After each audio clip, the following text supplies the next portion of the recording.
Okay. Well, given that we're running close to time now, I'll get going. I'd like to first of all welcome you all today to joining us at this Stakeholder Forum. It's been a while since we've held one of these. The last one of them was held back in March, and of course we had our conference in June this year as well. And again, thanks again for your time, because we all know that it's a very busy time of the year, and the time taken to join us this afternoon is appreciated. I'd like to do the welcome to country. Narelle, can you please move the slide pack, please? So I just want to acknowledge the traditional custodians of country throughout Australia and their connections to land, sea and community. Today I'm joining you from the traditional lands of the Wiradjuri people, part of the Kulin Nation in Melbourne. We pay our respects to the elders past, present and emerging, and extend that respect to all Aboriginal and Torres Strait Islander peoples today. The plan acknowledges and respects the cultural, spiritual and educational practices of Aboriginal and Torres Strait Islander peoples. So as we've done previously for these forums, if you want to let us know the traditional lands that you're joining us from today, feel free to use that through let us know through the chat function on Zoom. So this forum is being recorded, and the recordings will be available to everybody following the forum once we've got a chance to put them together, and and of course once we get approval from those organisations of those speakers who are presenting today. So we are using the webinar format for this webinar today, so we can't take oral questions. But if you can use the chat function throughout the presentations to log your questions, that'd be great. And then we will go back and look at those and ask those questions to the speakers during the Q&A session. And the Q&A session will be done at the end of both of the speakers. Unfortunately, today we won't be being joined by Mark Sweeney. He's a late apology to the forum, but we will be being joined by both Perry Ward and Stuart Johnson, who will talk about that in a minute.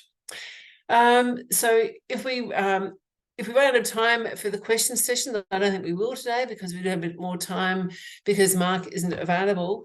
We will provide the answers to those questions via the website. So if we do have issues with timing, then we can do that later on. Also noting here, we've got a short survey that's been set up again, and if you're able to complete that before you close down Zoom at the end of the webinar, that'd be much appreciated, because your input here and your feedback is really valuable in terms of ensuring that we're delivering what you're wanting from these forums and meeting your needs. I'd like to also acknowledge those members of our implementation committee and its subcommittees for joining us today. So at today's Stakeholder Forum, we're exploring the theme of utilising innovative feral pig management approaches to maximise success. And as I mentioned, we're being joined by both Stuart Johnson, who is the Principal Conservation Officer of Pest Management and Biosecurity from Queensland Parks and Wildlife Service, for the Department of Environment and Science in Queensland, as well as Perry Ward, the Biosecurity Officer with SEQ Water, also based in Queensland. We were trying to get an ACT representative today to make it a little bit less Queenslandy, but next time. So again, I'll welcome you all today, and we're planning for this to run for no more than an hour and a quarter. I just want to do a very brief summary of where things are at with the plan before we get going with both Stuart and Perry. So Narelle, could you please one sec, sorry, just the chat function is actually disabled. It's the Q&A that is working. So if you could use the Q&A section to type your question. Sorry. Yeah, sorry. Perfect. Thanks, Peter, for testing that for me. Thanks, Narelle. That's always good to know.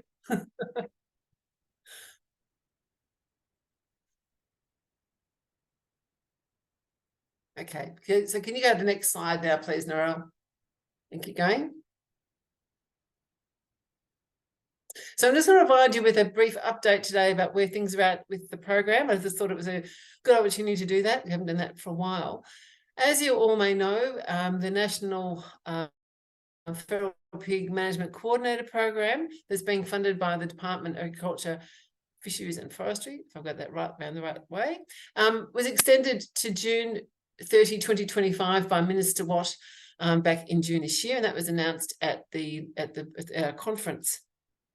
So the objectives of that program are on this slide. So it's all around facilitating and supporting strategic regional coordination for sustained best practice management of feral pigs, looking around raising community awareness, and this of course is where all the work that we do around our stakeholder engagement and communication fits in.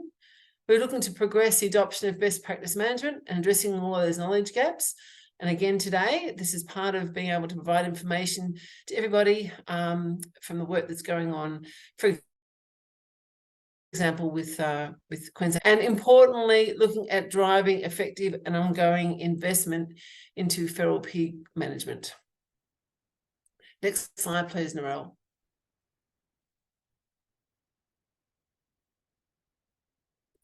So in terms of our leadership and governance, you've all seen this diagram before, but I just thought that I'd highlight here, we have had a few changes in our implementation committee. You just click through, Narelle, for the next one.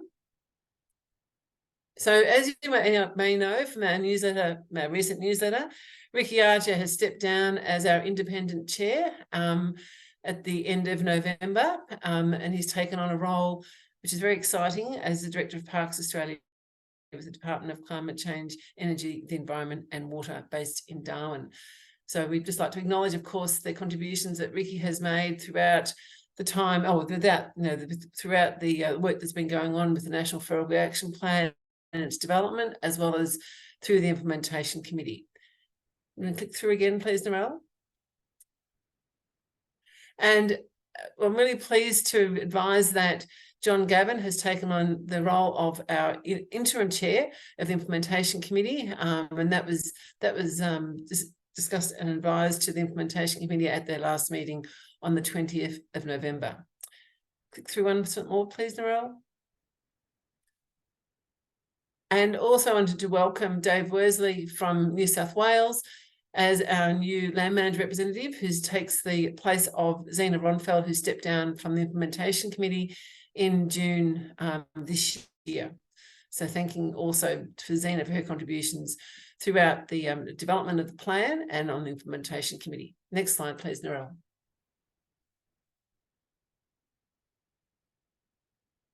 So in terms of where we want to be and where the plan is, what we're wanting to deliver from the plan, we all, I think on the writing here on the black is about what we'd love to see, and so how we're going to get there is of course the challenging part, because of course I can write as many words on a piece of paper as I can.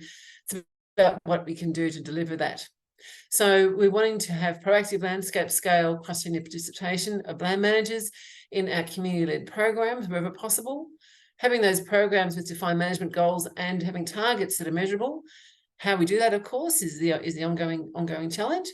Having adaptive best practice management, looking at having return on investment to different stakeholders from all of the actions we've done on the ground, and being able to quantify and demonstrate those back to stakeholders to ensure, of course, that we can motivate people to remain involved in those local community groups, and encouraging, again, their ongoing participation, and making sure whatever we can do to have longer term programs in place.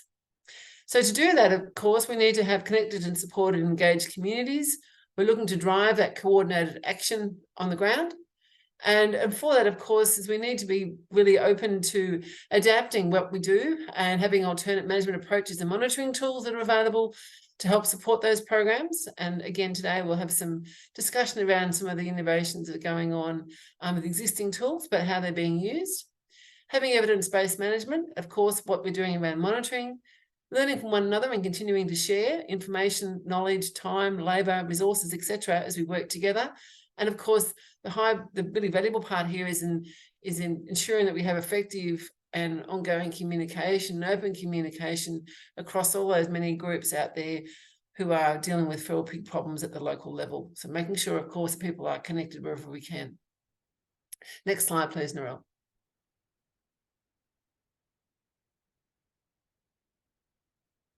So for that, we agreed at our last meeting in November with the implementation committee when we put forward our annual operating plan, that these are our key priorities for 23-24. Yep, there's a big long list of them here. So yeah, Novelle and I kept quite busy in terms of working with you all to ensure that we can deliver on these priorities. But again, it's reflective, of course, of the aims of the whole program, what we're trying to do here, and yeah, do what we can to progress them. I also included on this slide, I won't go read through them all, they're on there for you to read, but I also thought I'd include on this slide the map of the major and feral pigs and the latest pest, animal and weed survey that was put out by ABARES about a month or so ago, 2 months ago. But I just thought here it's reflective of the ongoing issues with feral pigs across the country, and of course demonstrating the need to ensure that we can do all we can to manage the populations and therefore the impacts that they're causing. Next slide, please, Novelle. So in terms of what's been achieved, we've been pretty busy in terms of what we can do around implementing the plan. I mentioned already that the program's been extended out to June 2025 at this point. We also have released a prospectus, and that was formally done at the conference in June by Ricky Archer, and more recently have released a research development and extension plan that is available on our website. And the consultations for that plan, we asked for those by the 1st of December. If anyone's got any late comment on that, please let us know as soon as possible. We're in the process of finalising that plan and making it available to people. And really by that, it's around providing a guidance for the priorities that we see that need to be addressed to get to provide the solutions on ground that are required to manage populations of pigs and impacts from them. So the monitoring and planning area is one, of course, that it's an ongoing area. We need to do a lot more work, particularly in the monitoring space, but making sure, of course, we have group plans in place wherever possible as well for feral pigs. We're looking to, we're supporting and being involved in preparing project proposals with different groups, and a fair few of those pleasingly have been supported by different agencies, which is great. We've got the strong governance in place from the plan's implementation. I've already demonstrated or explained what that governance structure looks like for the plan. We're in the process of preparing co-investment proposals, and this is where the department, through the latest program or the latest funding agreement, we have some funding in there that we're looking to co-invest. And the projects that we're looking there is really around providing some of those hands-on solutions that could be then those findings would then be available to others for implementation. Throughout all of this, we've been dealing with increased feral pig populations, and this, of course, is reflective of the weather conditions over the last few years. So yes, we have a plan in place, but of course, a plan by itself doesn't kill pigs and address the problem. So it's really around what we're continuing to do to help support all those local communities with dealing with the control of feral pigs. Pleasingly, there are a number of state coordinators, one in Victoria, Alex Pattinson, as well as Beck Gray, more recently announced in New South Wales, who are driving state-based programs. We're working to identify new opportunities, such as in carbon and biodiversity frameworks, and where feral pigs may fit in there to help support ongoing incentives for land managers over time for feral pig control. And we're also in the process of finalising the updates of the Code of Practice and Standard Operating Procedures for feral pigs through the Terrestrial Vertebrate Working Group. Click through, please, Novelle. So in terms of our stakeholder engagement, I've talked about the conference already a couple of times now, but we had a great turnout for that, which was fantastic. We'll be looking to get another one going holding the next one sometime in early 2025. We've been presenting at many events across Australia wherever we can to encourage and support all of the local activities. And in terms of what we do with our website, we're continuing to build on that website and including new information. And it's great that we have a pretty good, well, we think we do, a hit rate for that website. And interesting, when we look at the statistics, a lot of people are still or they're looking at our info hub. And so I just implore you here that if you've got projects that can be, or your programs that could be included on the Info Hub, can you please contact Narelle and I? We'd love to hear from you, and we'll help you then put together the story around that we can include back onto the website. And that information will not be posted until we get approval from you. So if you're able to do that, that'd be great, because we still get a lot of interest in the Info Hub on a monthly basis. We have our LinkedIn dedicated feral pig page. And that's, we use that, of course, to communicate out our stakeholder forums and newsletters and other things of interest over time. A monthly newsletter, which is our a regular way of communicating with everybody. And we've had 2 stakeholder forums during 2023. Next slide, please, Narelle.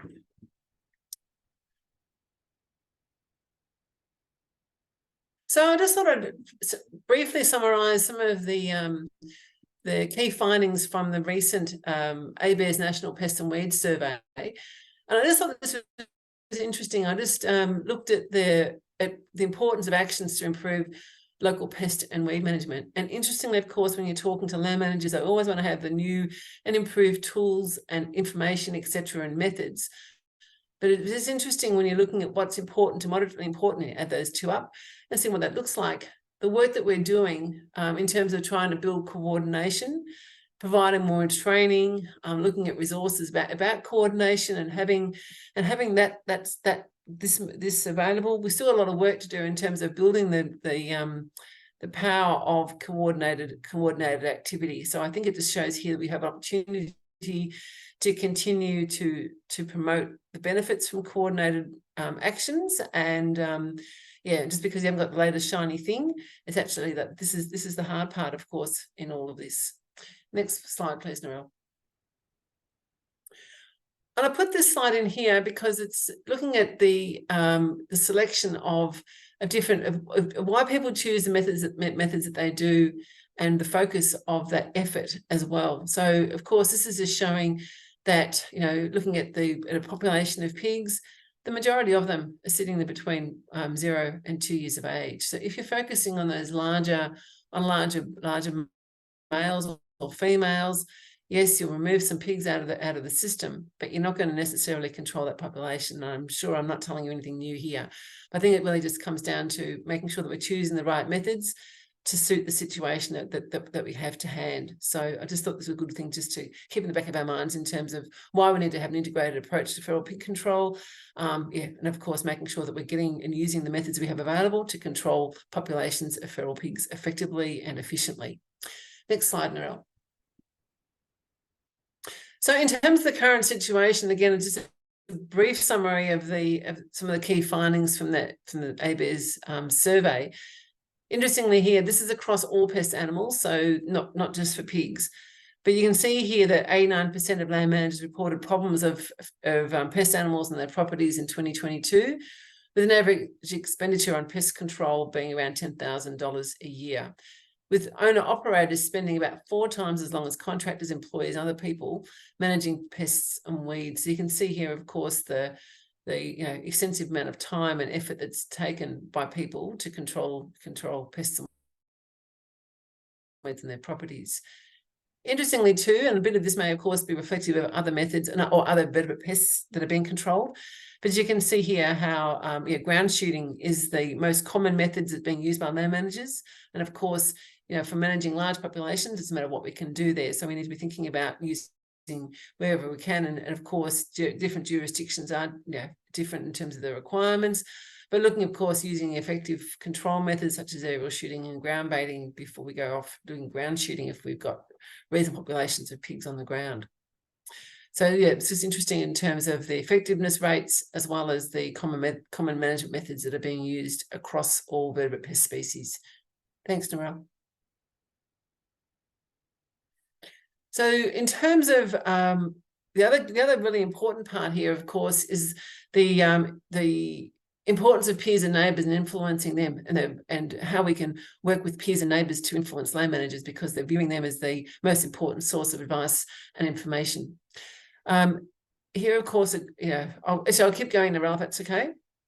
I think the other thing too, the one point I wanted to say here was that only around 10% of land managers are participating in facilitated programs, and most of them don't even know that there's local activities going on. Again, reflective that we've still got a lot of work to do to bring people together and drive it from being individual-based actions to more group-based wherever we can. And of course, every area is different, but whatever we can do there to bring people together. From a feral pig perspective, they were rated as being a major or minor problem by a total of 26% of land managers. It was the most reported pest animal that had recently arrived on their property for 2022. Around $3,758 average was spent by people for those who did spend money on pig control, and that amount had actually increased by 54% from the previous survey period. And only 7% of people are using contractors to manage feral pigs. And that's looking at around an average of 19 days. So if you wanted to go and find that survey, there's a link on this slide to go and find that. Next slide, please, Narelle. More recently, the ABARES have released a cost information around what the costs of established pests and weeds are to Australian agricultural producers, and I just wanted to highlight them here, particularly around the feral pig side of things. It was found using the data that had been collected from the pest, animal and weed survey that is talked about. It was estimated for feral pigs that they cause a total loss of about $156 million per year, with a private management expenditure of $110 million and residual agricultural losses to major production systems being around $46 million. And this is a little bit in contrast to what you may have heard us talk about previously, where, even for example, the work that's been done by Northwest Local Land Services in New South Wales, just in that region alone, it was estimated there that feral pig damage is around $56 million. So we've still got a fair bit of work to do in this space. And I think I should also say here too, is that this data are extremely conservative estimates and around what's been published. So the more information around costs of impacts that we were able to collect, and then provide that through to ABARES to utilise in ongoing work that they do, it may be able to improve the estimates of damage from feral pigs. Next slide, please, Narelle.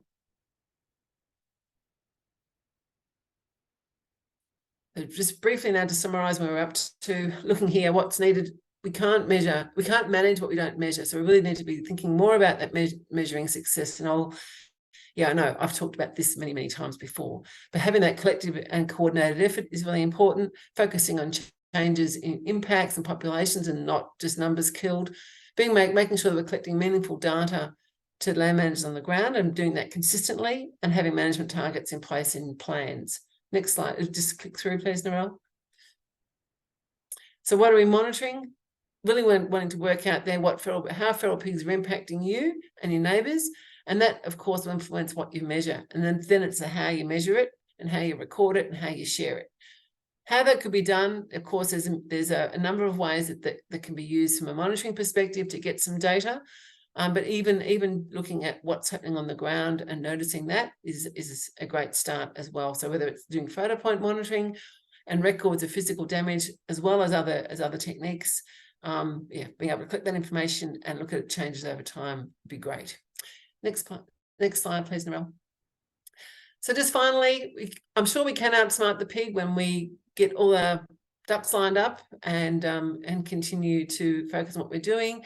So making sure we've got that longer term action. We want to work together strategically, sharing knowledge and information, costs and time, and other things around the benefits of working together, being proactive, having not taking shortcuts, and being patient in what we do, being able to measure and monitor, being adaptive, and of course, in all of this, it's all about how we together improve our own behaviours and practices so that we are doing things much more efficiently and effectively. And all of that, of course, takes a lot of time, but we're starting from here. Next slide, please, Narelle. So just in terms of our contact details, there's details here now for John as our new interim chair, as well as for Narelle and myself. So if at any time you wanted to get in touch, please do.